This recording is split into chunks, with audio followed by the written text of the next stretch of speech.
Well, I'm not going to have to pay anything. We're going to have total access to Greenland. We're going to have all military access that we want. We're going to be able to put what we need on Greenland because we want it. We're talking about national security and international security. So we're going to not have to pay anything other than the fact that we are building the Golden Dome, and the Golden Dome is going to be something that's going to be very amazing. It'll be Israel times probably 100, and we need it. I think we need it, and it's all going to be made in the United States. We have the best weapons in the world. We have the best companies in the world. We want them to produce faster, and we've put a mandate out. You're going to have to produce faster. Hola, soy Gildo Avellán. Y yo soy Lola Baldín.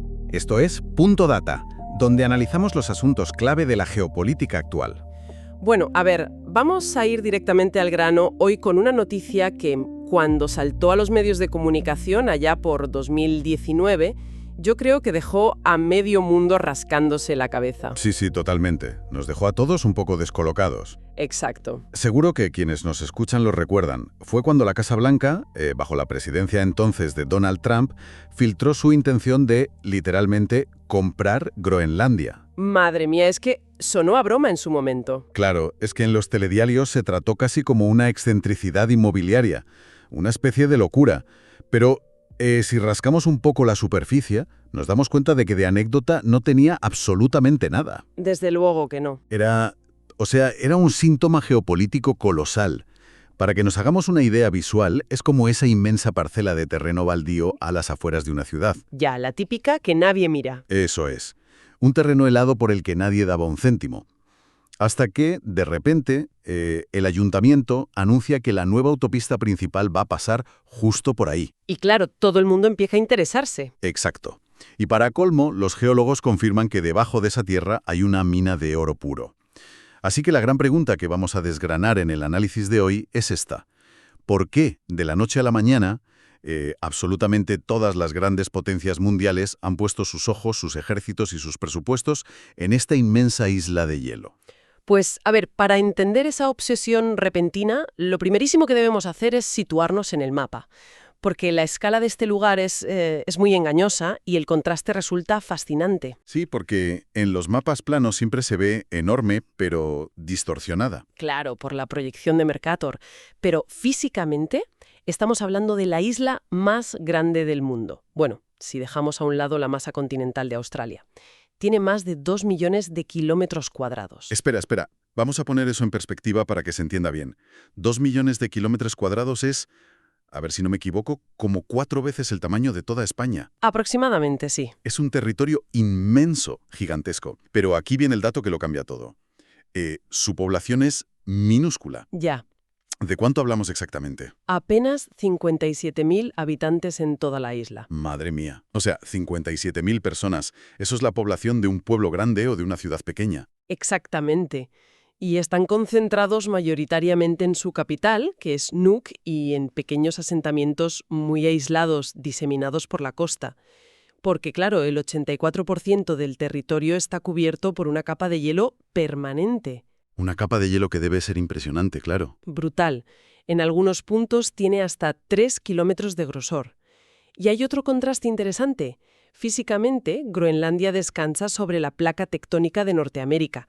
Está, como quien dice, a un tiro de piedra de Canadá. Sí, geográficamente es América del Norte, pura y dura. Eso es.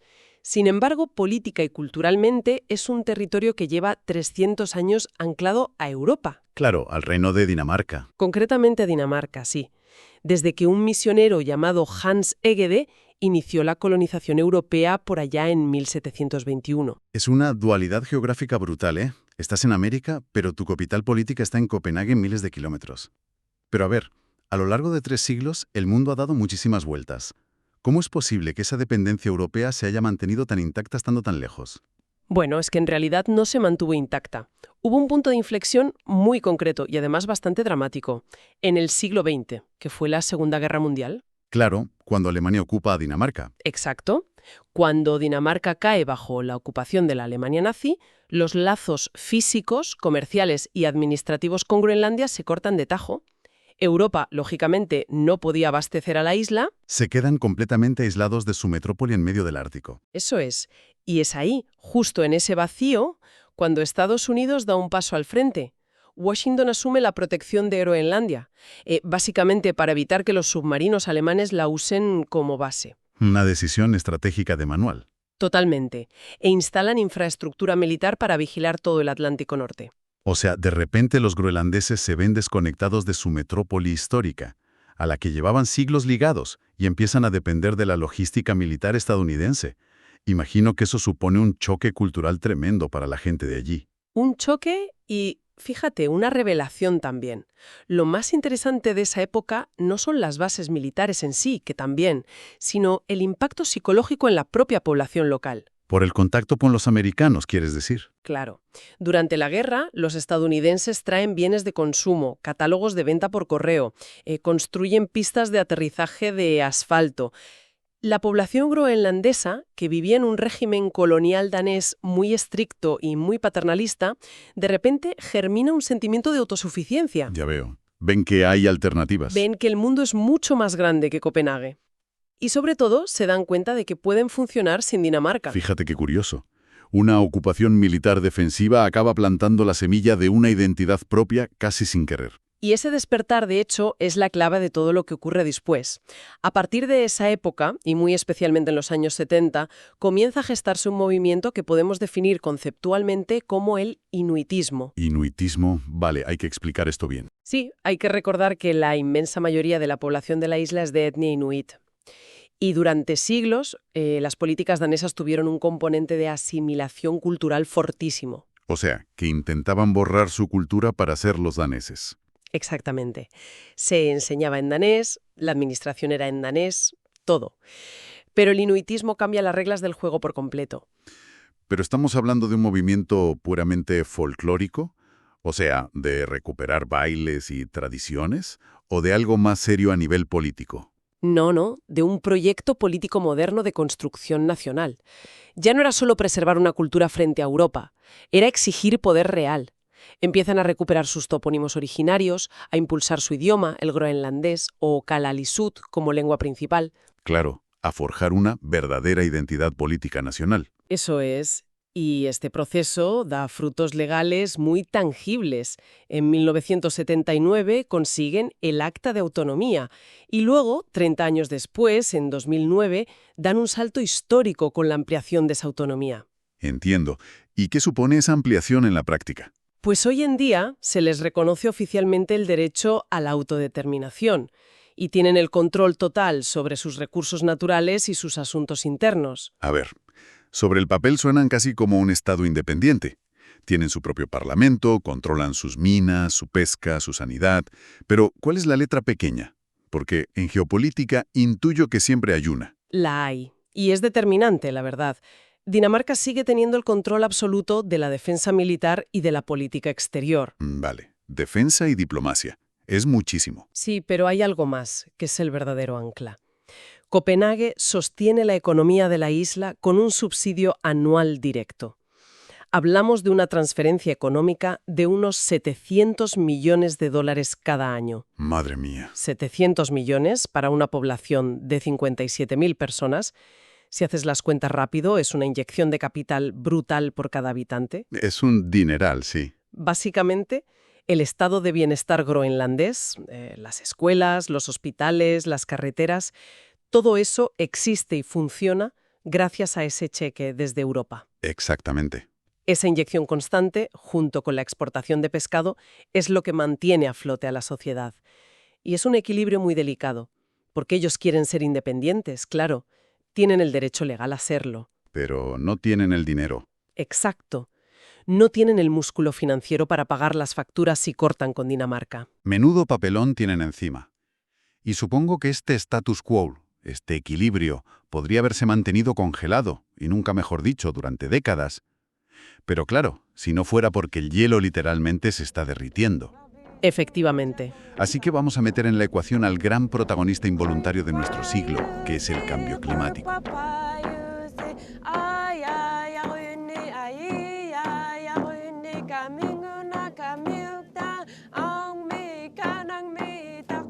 Es que el cambio climático aquí no se lee únicamente como una crisis ecológica devastadora, que lo es. Actúa como el mayor acelerador geopolítico de la historia reciente. Claro, cambia el tablero físico del mundo. Totalmente. El Ártico se está calentando 3 e incluso 4 veces más rápido que la media del resto del planeta. Groenlandia está perdiendo hasta 250.000 toneladas de hielo al año. Es una cifra que cuesta procesar.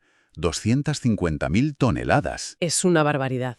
Y a medida que esa inmensa capa blanca retrocede y desaparece, el tablero mundial se reconfigura por completo en 2 frentes muy claros: el mar y la tierra.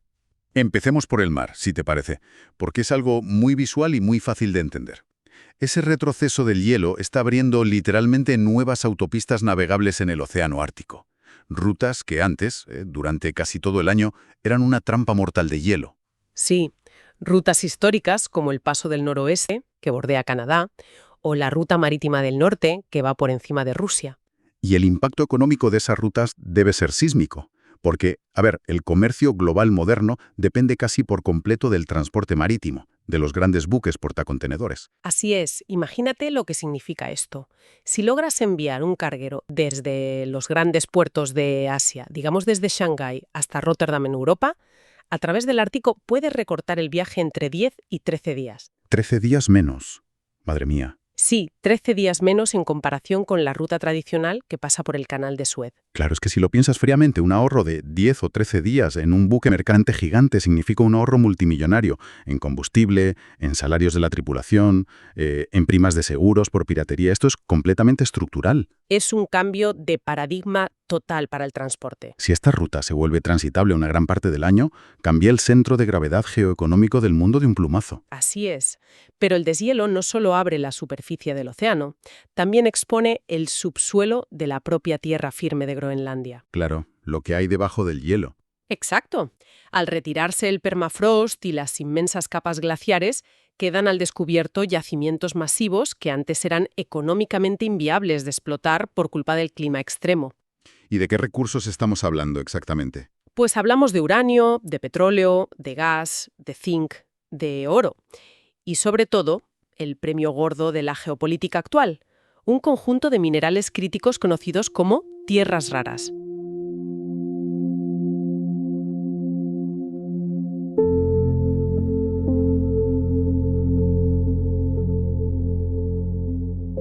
Frena y un momento, Lola, porque aquí es donde la historia se pone realmente seria. Siempre que leemos sobre geopolítica, sobre tecnología actual, aparece el término tierras raras. Sí, es la palabra mágica hoy en día. Pero yo creo que mucha gente no tiene del todo claro qué son.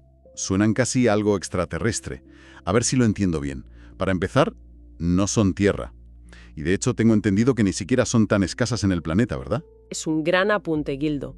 A ver, no son especialmente escasas en la corteza terrestre, es cierto, pero sí es rarísimo encontrarlas en concentraciones lo suficientemente densas como para que abrir una mina sea rentable.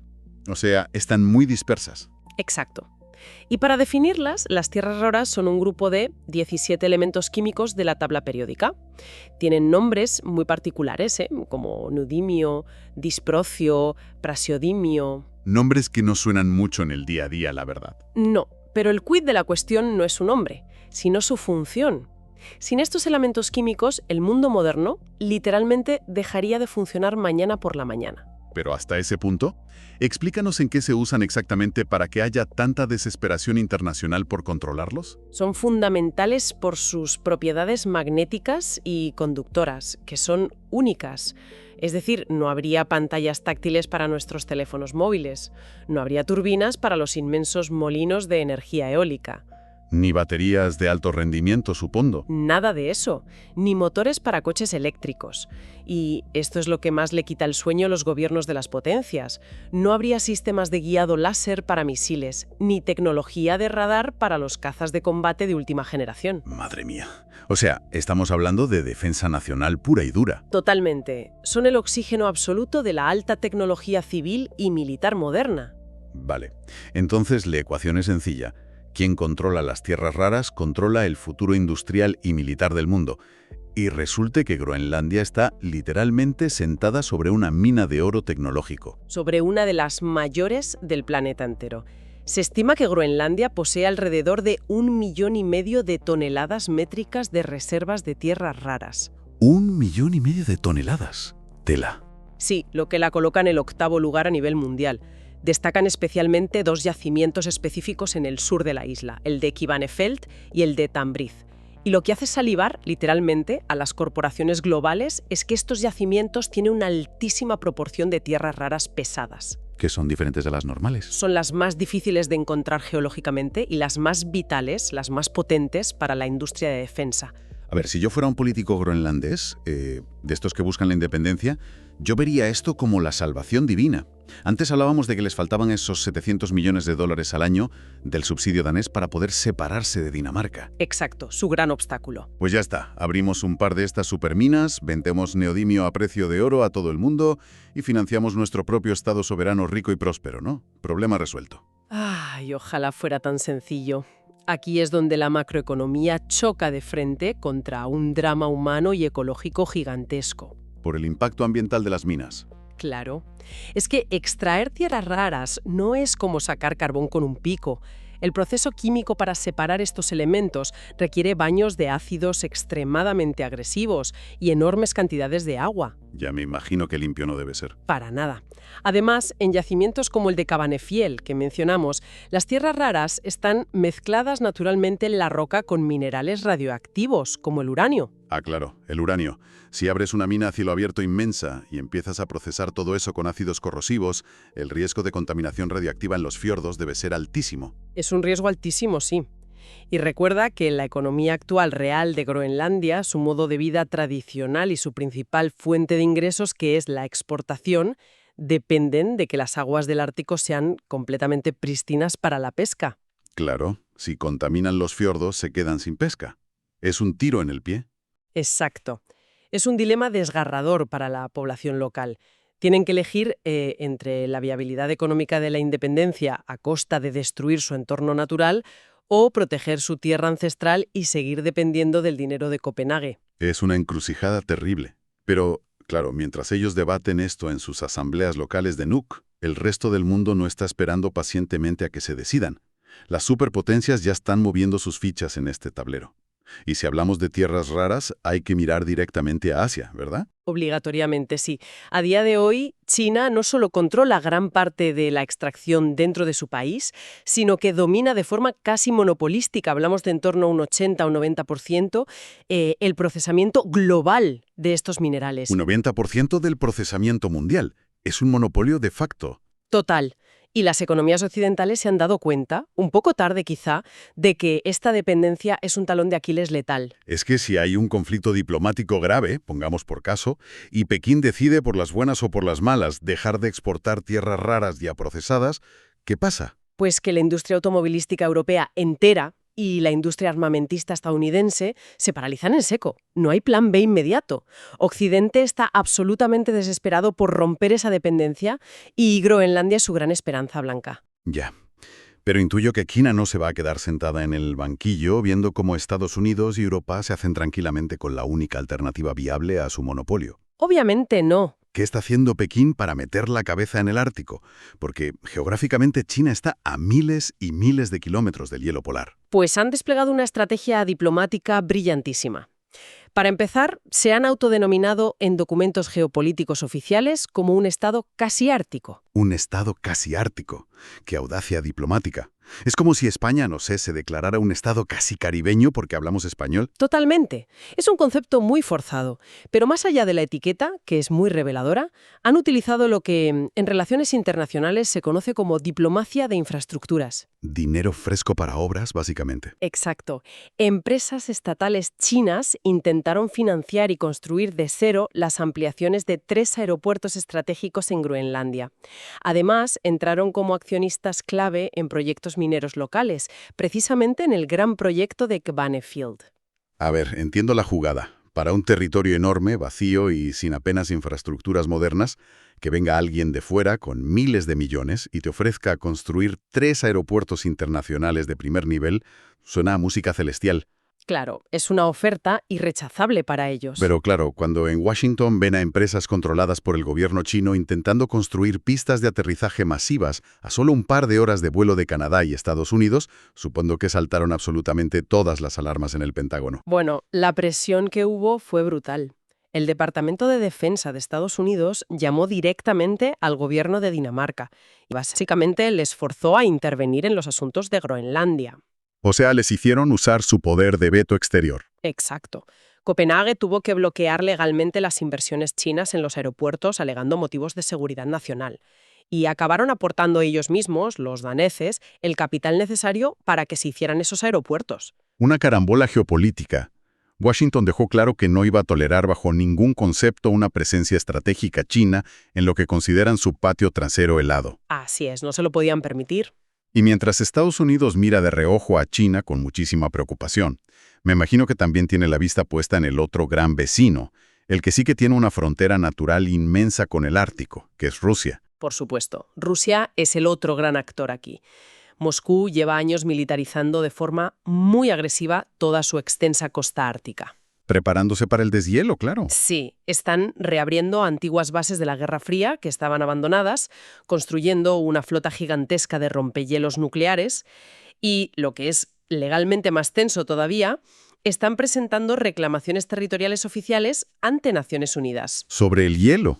Sobre inmensas plataformas continentales submarinas como la cordillera Lomonosov. Un segundo, Lola. ¿Cómo funciona eso exactamente de reclamar suelo submarino en aguas internacionales? Llegan con un submarino, clavan una bandera de titanio en el fondo del mar y dicen, esto es territorio ruso. Casi, casi.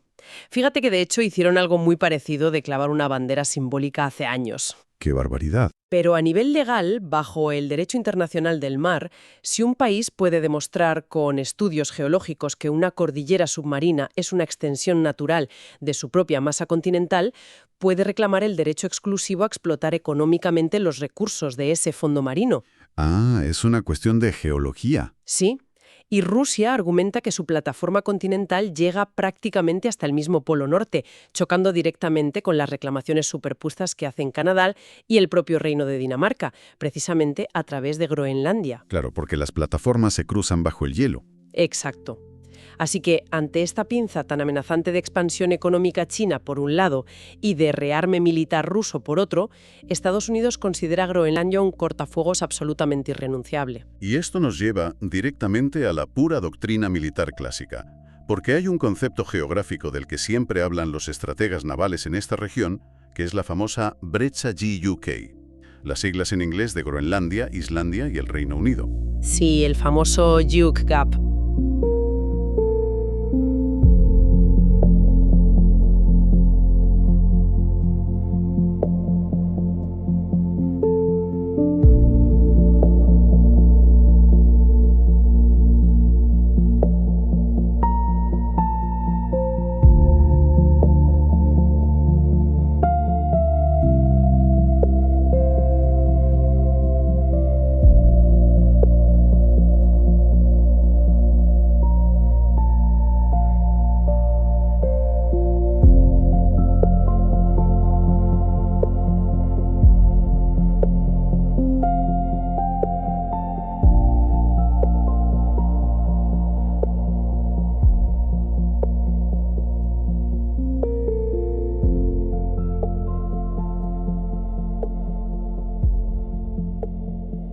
¿Por qué es tan importante históricamente este pasillo de agua? Porque es el cuello de botella más crítico de todo el Atlántico Norte.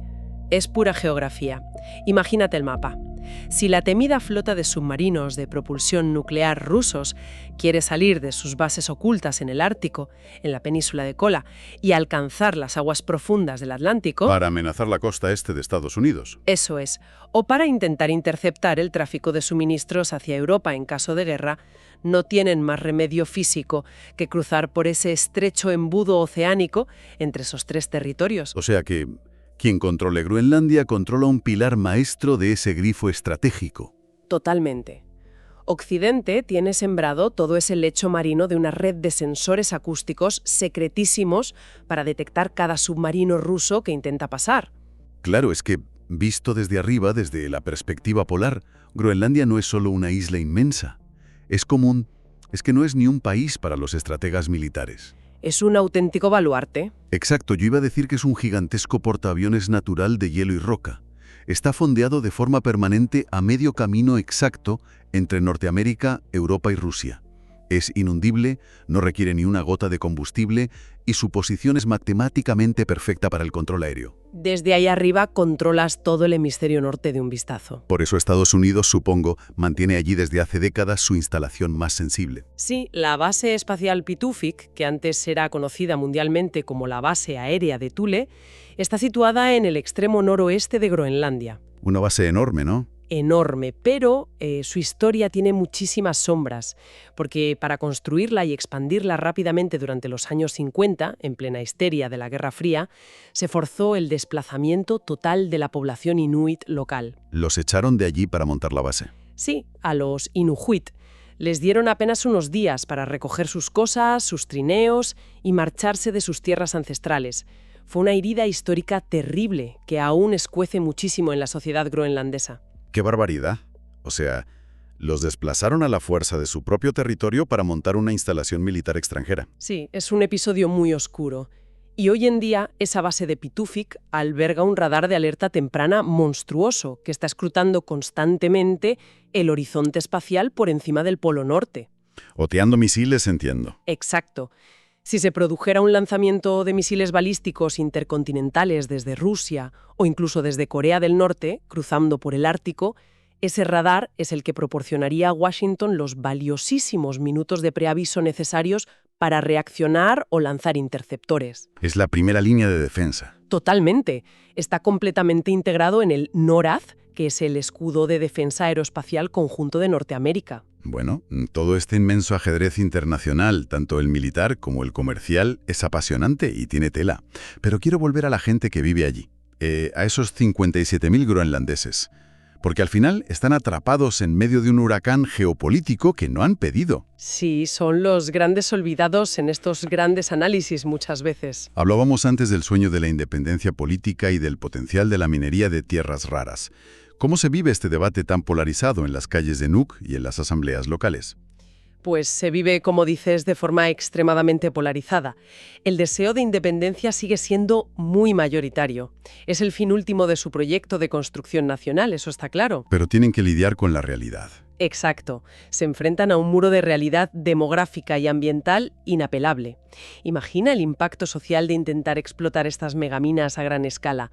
Las corporaciones multinacionales que pujan por los proyectos dejaron muy claro desde el principio que necesitarían importar mano de obra extranjera masivamente. Porque la isla no tiene ni los ingenieros ni los operarios especializados suficientes, claro. Hay muy poca gente. Eso es. Recuerdo que para uno de los grandes proyectos mineros, la empresa matriz china llegó a plantear en serio la necesidad de llevar temporalmente a unos 3.000 trabajadores de origen asiático solo para construir y operar esa mina. A ver, vamos a hacer números otra vez para entender la magnitud de esto. Introducir de golpe a 3.000 trabajadores foráneos, todos hombres jóvenes, en una población total de 57.000 personas. Es un shock tremendo. Es que eso equivale a que, en España, no sé, de un día para otro aterrizaran 2,5 millones de trabajadores extranjeros en una sola provincia solo para una industria concreta. La distorsión de los servicios públicos, del tejido social, del idioma, del precio de la vivienda, sería un shock demográfico absolutamente insostenible. Andesa, sobre todo liderada por las generaciones más jóvenes y los incipientes movimientos medioambientales. Tienen miedo de desaparecer absorbidos, claro. Tienen un rechazo profundo a convertirse en una mera cantera extractiva para potencias extranjeras. Y este sentimiento tuvo su clímax político definitivo en las elecciones de 2021.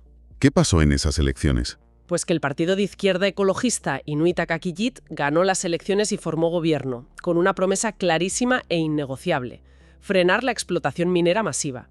Cumplieron su promesa, entiendo. Vaya que sí la cumplieron.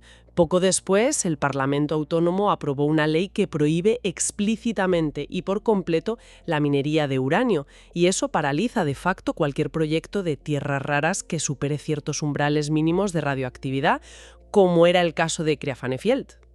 Un golpe de timón soberano en toda regla. Vamos, básicamente le dijeron al resto del mundo, a China, a Estados Unidos, a Europa: oye, Sabemos que queréis con desesperación nuestros minerales, sabemos que nos darían la independencia financiera de Dinamarca mañana mismo, pero no estamos dispuestos a sacrificar nuestro ecosistema, nuestra pesca y nuestra identidad demográfica solo para venderos baterías. Es un resumen perfecto. Es una decisión que desde fuera parece admirable, pero claro, devuelve el problema a la casilla de salida diplomática.